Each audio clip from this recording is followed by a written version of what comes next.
Good morning, everyone. My name is Sharmila, and I'm delighted to be your worship associate this morning. Welcome to everyone present in Worship Hall this morning, and to those of you who are taking part by electronic streaming from your home or wherever you may be. We acknowledge that our FirstU campus is located on traditional, unsurrendered, and unceded Algonquin Anishinaabe territory, and that the work of reconciliation is a responsibility for our congregation and for all Canadians. Our goal is to educate ourselves and all who have ears to hear, to be of service to those who are at risk, and to advocate for justice. Do take care and take advantage of online opportunities at FirstU to stay in touch during this time. If you are new to FirstU and would like to learn more about us, please contact us through our email at welcome@firstunitarianottawa.ca. Following our service this morning at 11:30 a.m., please join us as well for a special version of our traditional hospitality hour. You will find the Zoom link on our website at firstunitarianottawa.ca or in our weekly email newsletter, the EUU. And now, here's David from our board with announcements for today. David?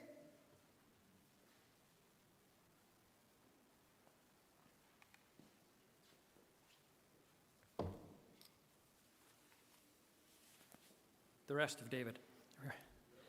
Thank you, Sharmila. As you've heard, we've got our fall congregational meeting at 2:30 this afternoon. Our regular hospitality hour has been canceled, and instead there will be a hospitality half hour just before today's meeting between 2:30 and 3 while the scrutineers identify voting members. If you've already pre-registered for the meeting, please use the unique Zoom link that you were sent by email. If you haven't registered, please see the EUU or the homepage of the FirstU website for Zoom link information. Materials for the meeting can be found on the member page of the website. If you aren't a member of FirstU yet, you're still welcome to join the meeting as an observer. So we're asking everyone to sign in by 2:30 so we can start by 3. Our newly renamed Social Justice Action Network is asking our members to consider making a donation to support the sponsorship of our next refugee family. The family consists of the parents, a grandmother, and their 6 children aged 3 to 14 who have been in a refugee camp in Jordan for 6 years. They have other family members here in Ottawa ready to support them. Our campus partner, or Hanashima, has agreed to raise funds toward this sponsorship. We need about $55,000, and we're more than halfway there. We hope to be able to submit the application to the government by Christmas. So please send donations to our office by email transfer, fm@firstunitarianottawa.ca, or by other means. As we need to provide a list of people committed to helping this family when they arrive in Canada, please let Kathy Yaw know if you're willing. And Kathy's here, back there. From our Environmental Action Group, join us for Earth Speaks this coming Tuesday at 7 p.m. to learn about Ajashki, our food security garden initiative. Food and climate educator Kayoki White Duck will share the motivations behind the project, successes of this past summer, and plans for the future. Also, we encourage you to attend the important rally that's happening tomorrow, Monday, from 9 to 10 a.m. at the Prime Minister's office. We'll be demanding action on the Just Transitions Act from our returning politicians. Come and show FirstU's support for climate action, and more information can be found on the website, the Environmental Action Group section. Thank you.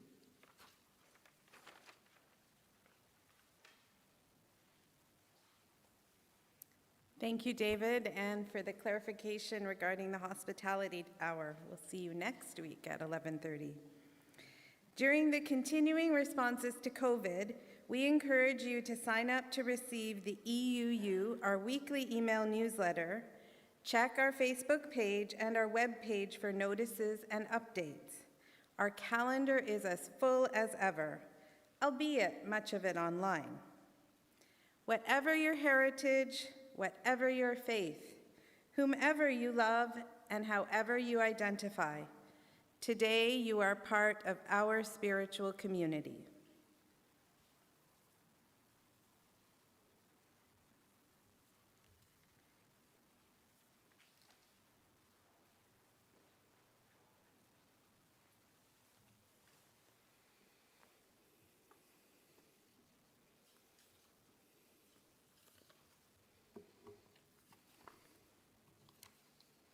Bonjour, mes amis.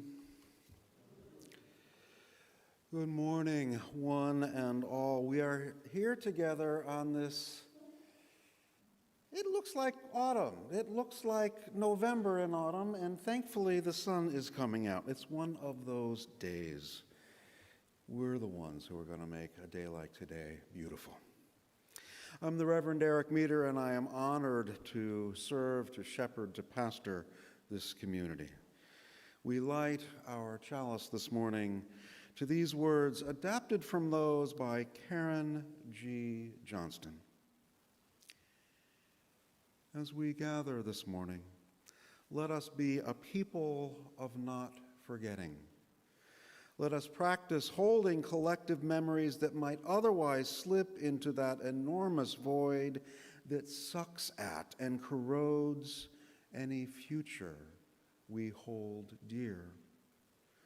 Let us practice honoring truth-telling up from the past that must come fully into the now, lest we falter and fail, lest the whole remain in pieces.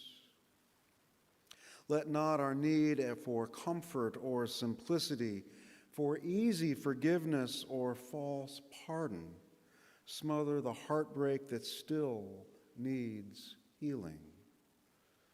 Let us practice resilience with reckoning.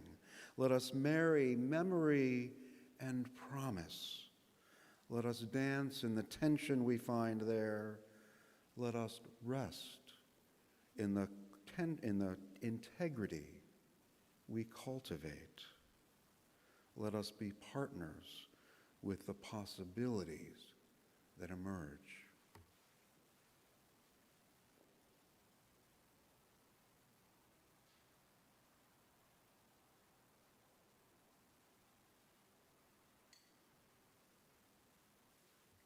Our chalice is lit, and now our opening song.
Gives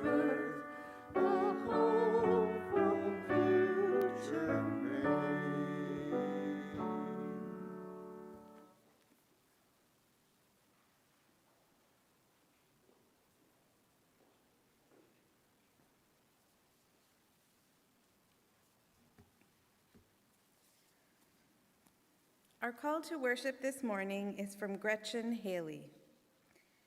Give up the fight for some other moment, some other life than here and now. Give up the longing for some other world, the wishing for other choices to make, other songs to sing, other bodies, other ages, other countries, other stakes. Purge the past, forgive the future, for each come too soon. Surrender only to this life, this day, this hour, not because it does not constantly break your heart, but because it also beckons with beauty, startles with delight. If only we keep waking up. This is the gift we have been given. These body clothes, this heartbreak, this pulse, this breath, this light, these friends, this hope. Here, we remember ourselves, all a part of it all, giving thanks and centering joy. Come, let us worship together.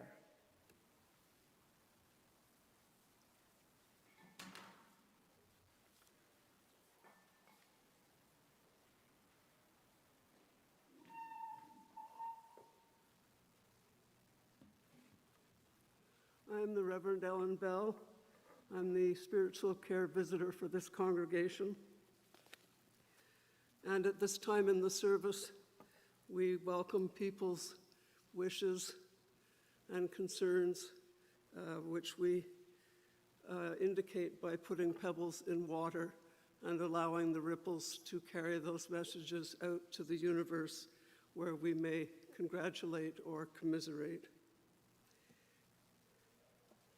A stone for Gordon, who is dealing with some health issues, and his wife, Mary, thinking of you. In case you missed it, yesterday was the Transgender Day of Remembrance. And of course, we cannot go without recognizing the terrible flooding that's going on in British Columbia.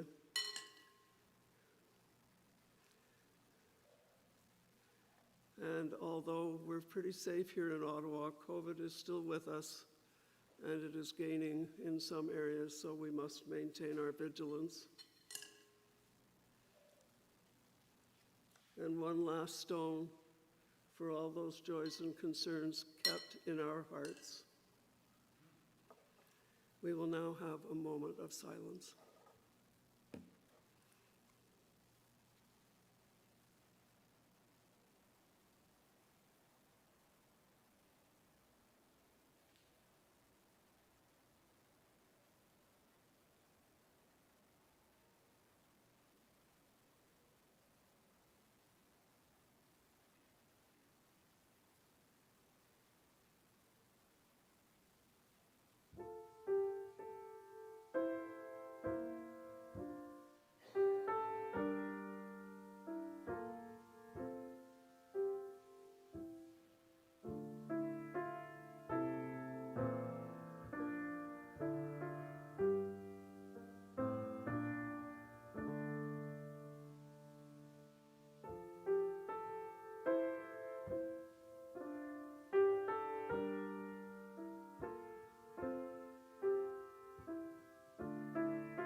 Technology.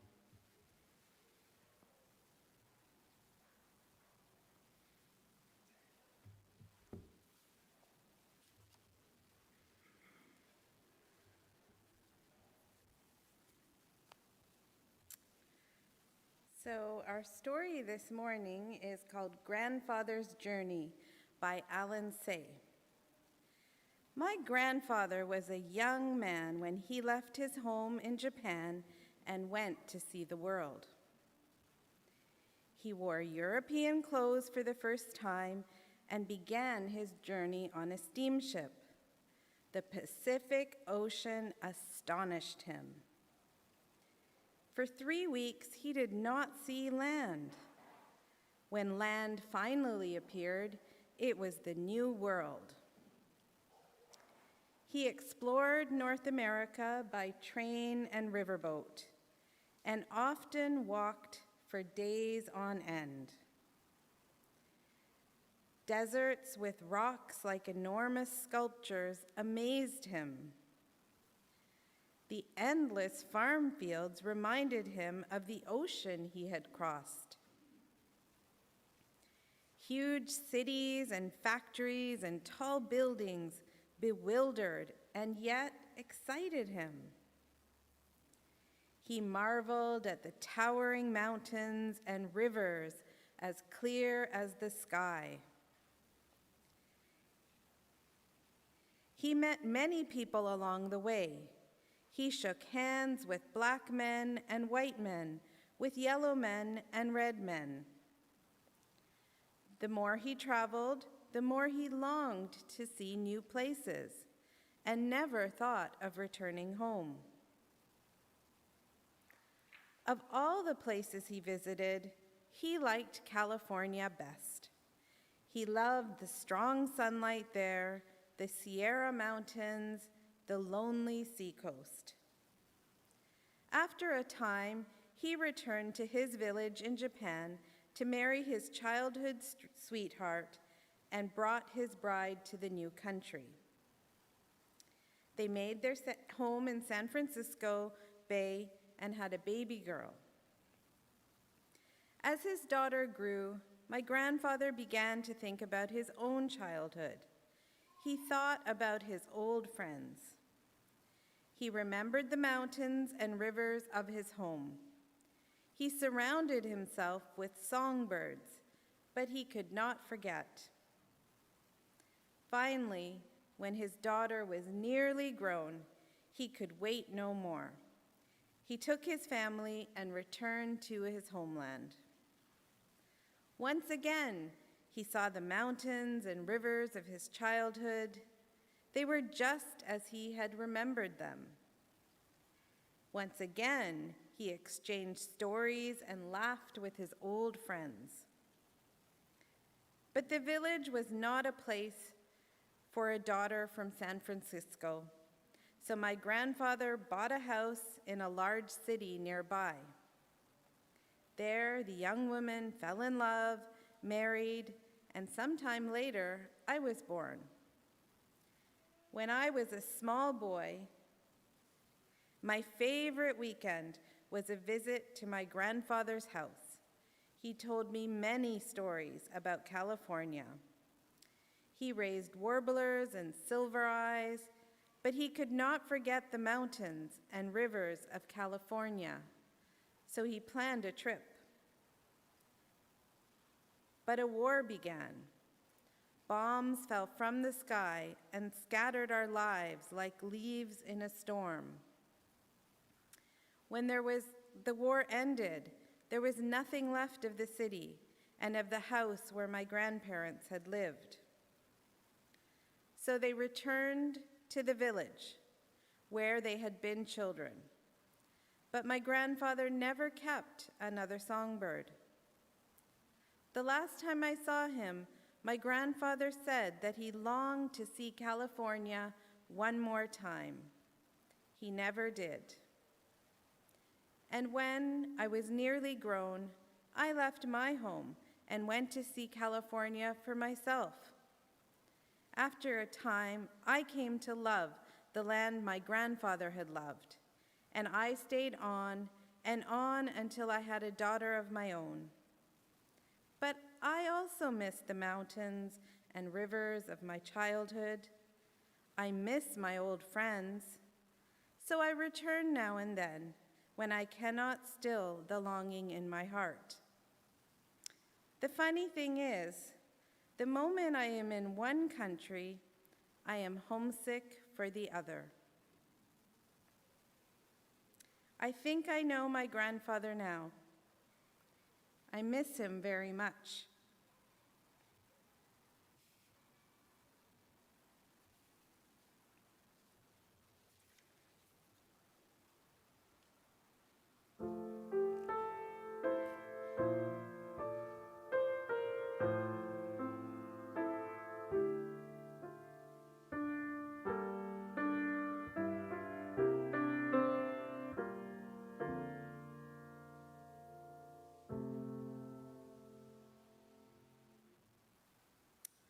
This morning's reading is by Yuval Noah Harari. On a hike in East Africa 2 million years ago, you might well have encountered a familiar cast of human characters: anxious mothers cuddling their babies and clutches of carefree children playing in the mud, temperamental youths chafing against the dictates of society, and weary elders who just wanted to be left in peace, chest-thumping machos trying to impress the local beauty, and wise old matriarchs who had already seen it all. These archaic humans loved, played, formed close friendships, and competed for status and power. But so did chimpanzees, baboons, and elephants. There was nothing special about them. Nobody, least of all humans themselves, had any inkling that their descendants would one day walk on the moon, split the atom, fathom the genetic code, and write history books. The most important thing to know about prehistoric humans is that they were insignificant animals with no more impact on their environment than gorillas, fireflies, or jellyfish.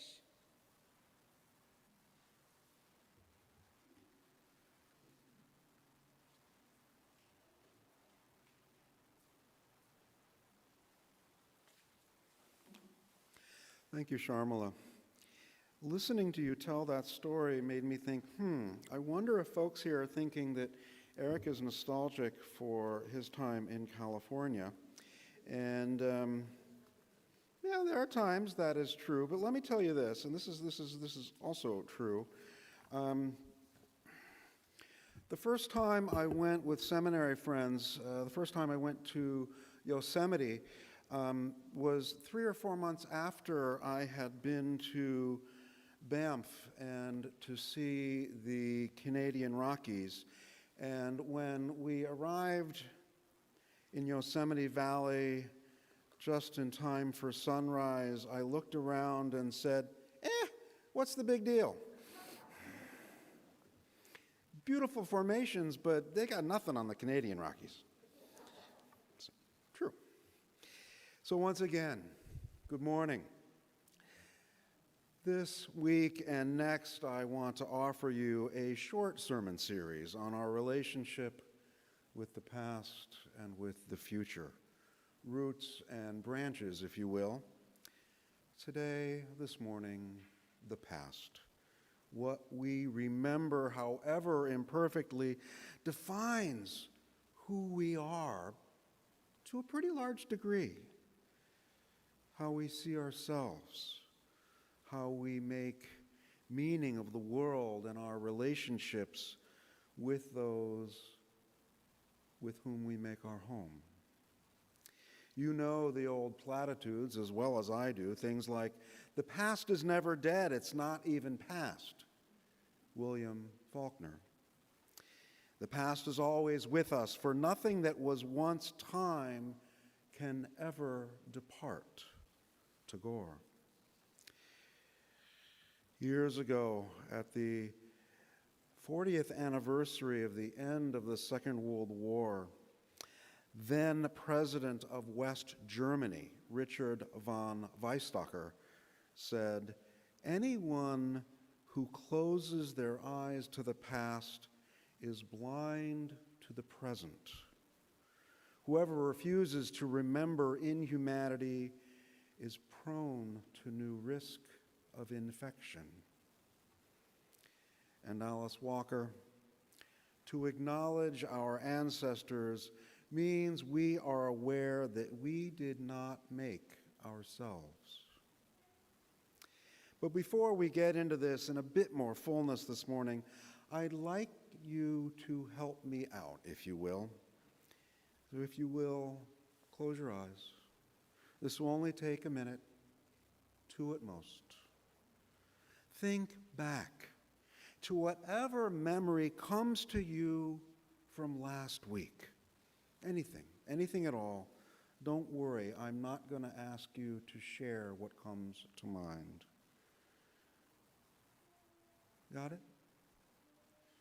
Now let's go back a bit further to something, a moment, a scent, something you saw, something you heard from last winter.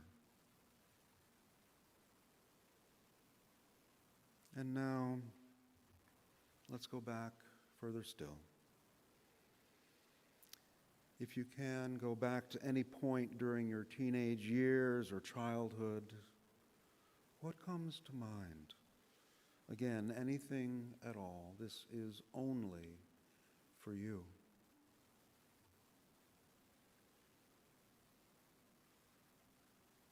You can open your eyes again.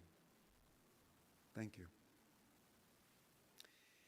Memories, those unbidden that come to us, and those we hold as precious talismans, help define who we are.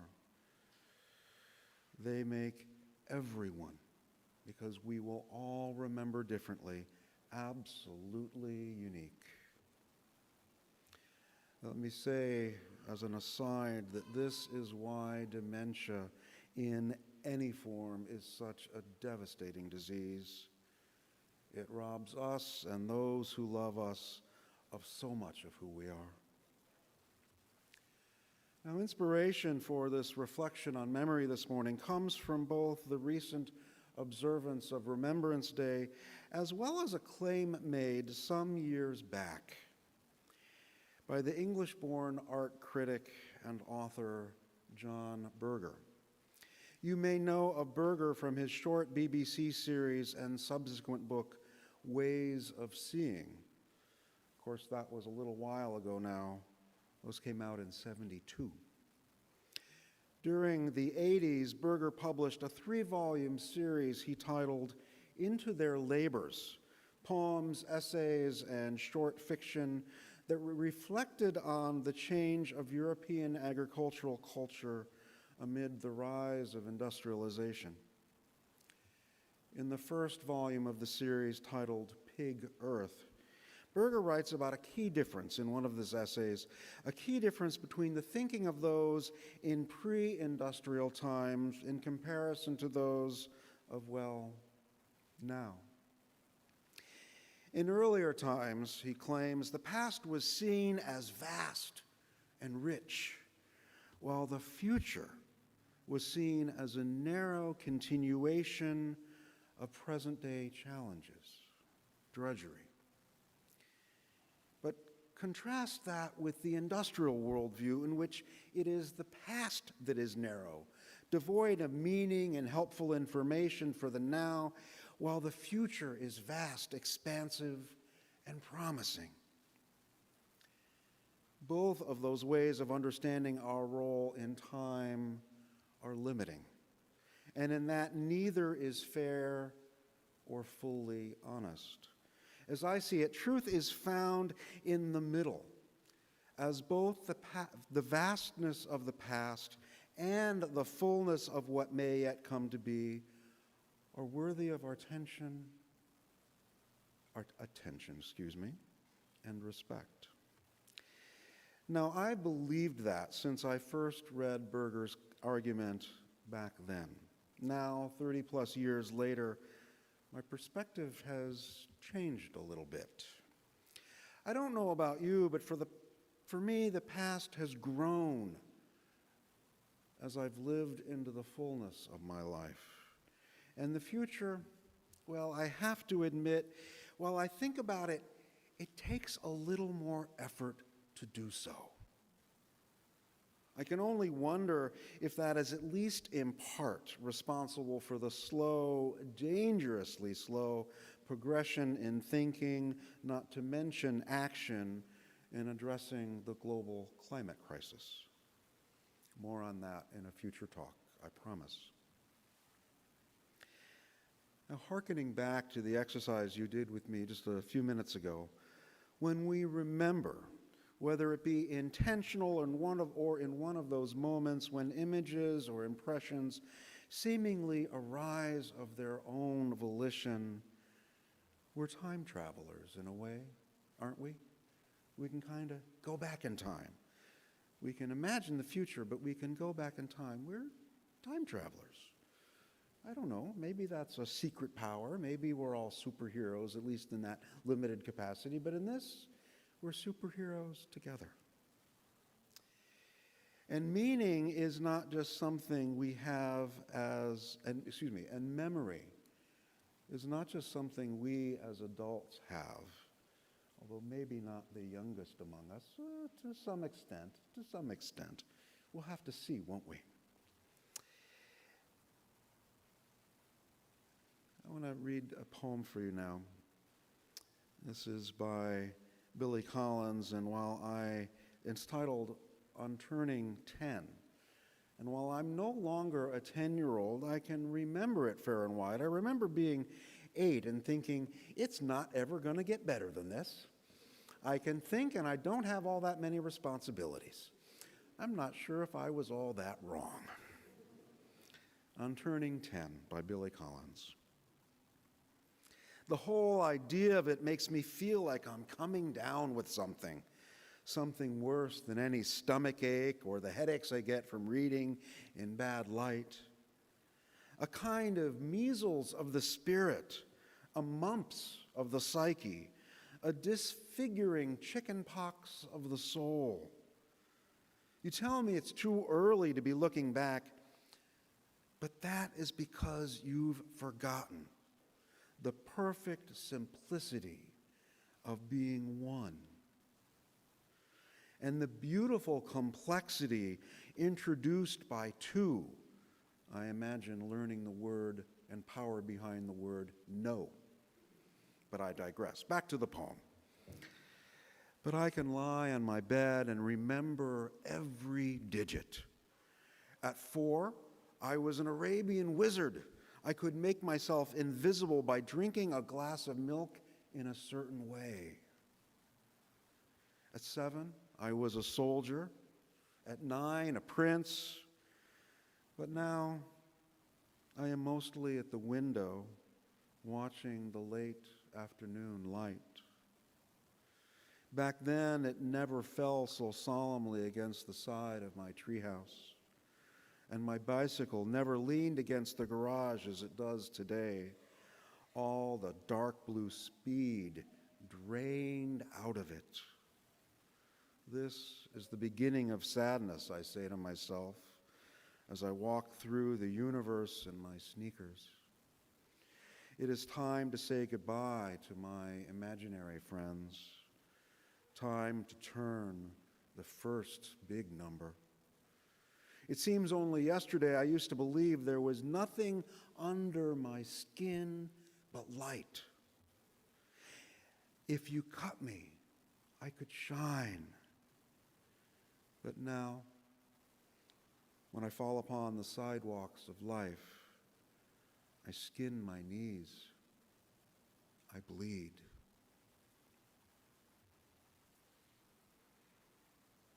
Billy Collins. The Lebanese-born daughter of a Greek mother and Turkish father, artist and poet Etel Adnan, died a week ago in Paris at the age of 96. 5 years ago, she asked, "Is memory produced by us, or is it us?"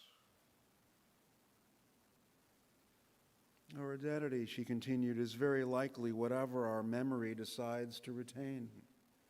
But let's not presume that memory is a storage room. It's not a tool for being able to think It is thinking before thinking, even. It makes an apparently simple thing like crossing the room possible. Memory is intelligent, Adnan continues. It is a knowledge seated neither in the senses nor in the spirit, but in collective memory. It is communal, though deeply personal. She's right. There is personal memory and intermingled with collective community memory, personal narrative and social narrative, if you will. What we choose to remember, the stories we tell, all of this gives shape to how we see ourselves, and from there, what role we choose to play on the larger stage of life. The learning of self-discovery, the narrator in the story Sharmila told us earlier, is a case in point about being nostalgic, missing the place we were, ideas, thoughts, to who you are today. Your dreams, you go undone. And a bit beyond that, to seek to illuminate the strands and influence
this is the time in our service that we usually accept the offering.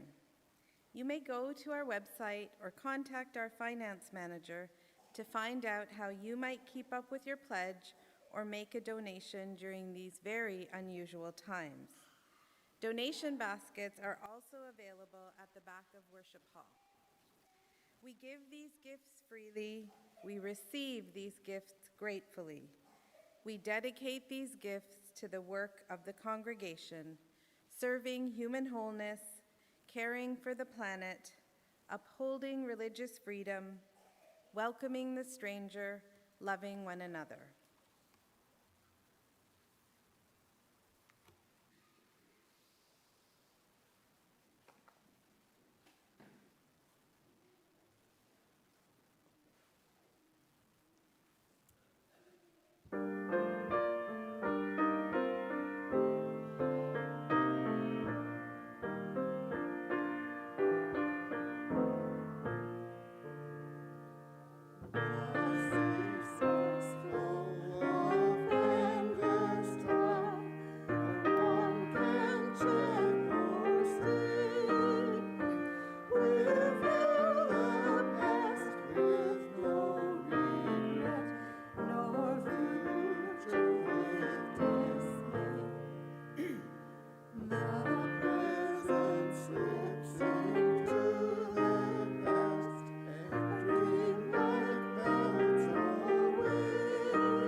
And Phil, Jen, and earlier members of our Fusion Choir, thank you. Again, because our annual fall meeting is this afternoon, there will be no hospitality hour after this worship service today. I hope to see all of you at the meeting.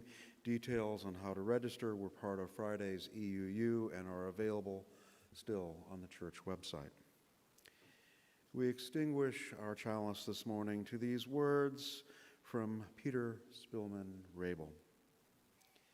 We build on foundations we did not lay.